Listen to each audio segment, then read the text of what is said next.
A TV Santo Sepulcro Rio Brasil tem a satisfação de entrevistar Silvanei José Protz, que é o diretor do Departamento de Língua Portuguesa da Rádio Vaticano, que transmite para o mundo inteiro as palavras do Papa e a programação aqui da Santa Sé. Inclusive no Brasil, a Rádio Vaticano é retransmitida pelo sistema, pela rede de TVs e rádios católicas. Brasileiro do Paraná, o que trouxe um paranaense para a Rádio Vaticano? Bom, eu primeiro, uma alegria estar com vocês, recebê-los aqui também na Rádio Vaticano, uma alegria poder contar um pouquinho para vocês. Eu vim à Rádio Vaticano a convite, então, do diretor da rádio, Padre Romualdo Pelaquim, na área do programa brasileiro, então, para o início das transmissões via satélite naquele período. Falamos de 1989, antes da Copa do Mundo em 90, que também se realizou aqui na Itália. E naquele período, então, as transmissões satelitárias do Vaticano estavam ganhando vida. E eu vim, então, a convite, mas por 6 meses. A minha ideia era permanecer aqui 6 meses, fazer um curso que eu já estava fazendo de marketing, né? E depois voltar ao Brasil para a minha realidade. Naquele período eu morava em Pato Branco, cidade no sudoeste do Paraná, né? Tinha vindo do Rio de Janeiro, e a TV Sudoeste, que era da Manchete, estava também com uma programação. Eu trabalhava na TV Sudoeste, depois na Rádio Itapuã, Rádio Selinalta, e vim por 6 meses. E os 6 meses se tornaram mais 6 meses, e são 29 anos.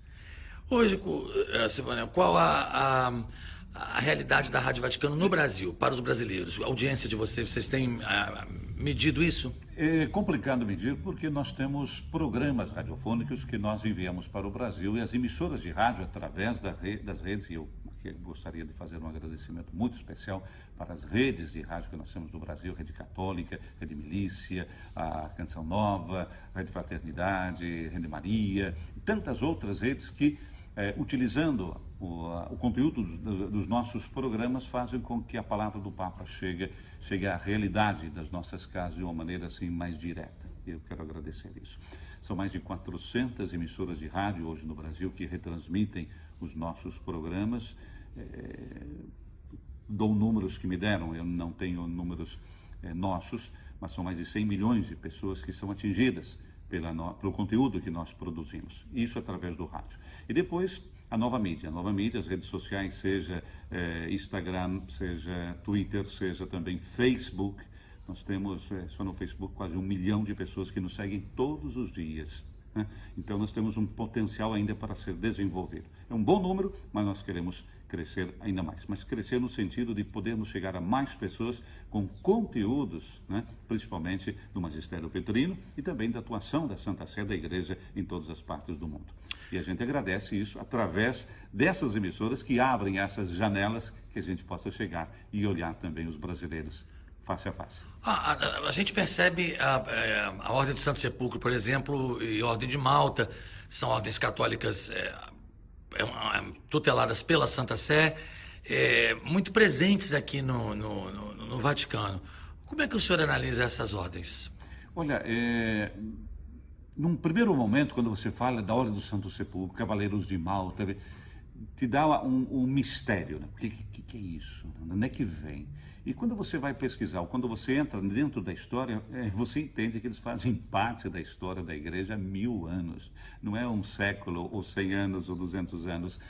São milênios, das quais eles, com a atuação, com a especificidade e o carisma, estão atuando dentro da Igreja. Mas não é atuando dentro da Igreja para estar somente na Igreja. Aquela Igreja em saída que o nosso Papa Francisco tanto pede, vocês já há 1000 anos realizam isso. Vocês estão no meio dos últimos, estão no meio daqueles necessitados.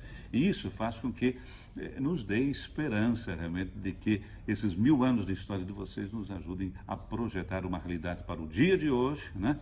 Sem aquele mistério mais do que, quem será que são essas ordens, né? Mas é uma realidade de estar próxima aos mais necessitados. Eu creio que a grande missão de vocês é essa, e que vocês vão continuar, e vocês são um espelho daquilo que tanto pede o nosso Papa Francisco, uma igreja em saída. Agora, para concluir, o senhor é amigo pessoal do nosso Grão Prior, que é o cardeal Dom Arani Tempesta, e do nosso prior, que é o Monsenhor André Sampaio. E eu gostaria de terminar essa entrevista pedindo ao senhor que enviasse aí uma mensagem para ambos que certamente estarão assistindo a essa entrevista. Bom, Dorani, eu não preciso nem falar. O carinho, o amor que eu tenho pelo nosso pastor do Rio de Janeiro, né? É uma pessoa que eu tenho vamos dizer assim, uma ligação tão estreita que como se fosse meu pai que está dentro de casa e que depois viaja, depois volta. Eu tenho esse carinho mesmo de um pai, né? Ele sabe disso e eu queria simplesmente reafirmar isso, né? E também o nosso querido, né, nosso Monsenhor André, que é um amigo, é um irmão, não é amigo. Amigo a gente tem vários, irmãos tem poucos, né? Ele é um irmão para mim e sabe disso.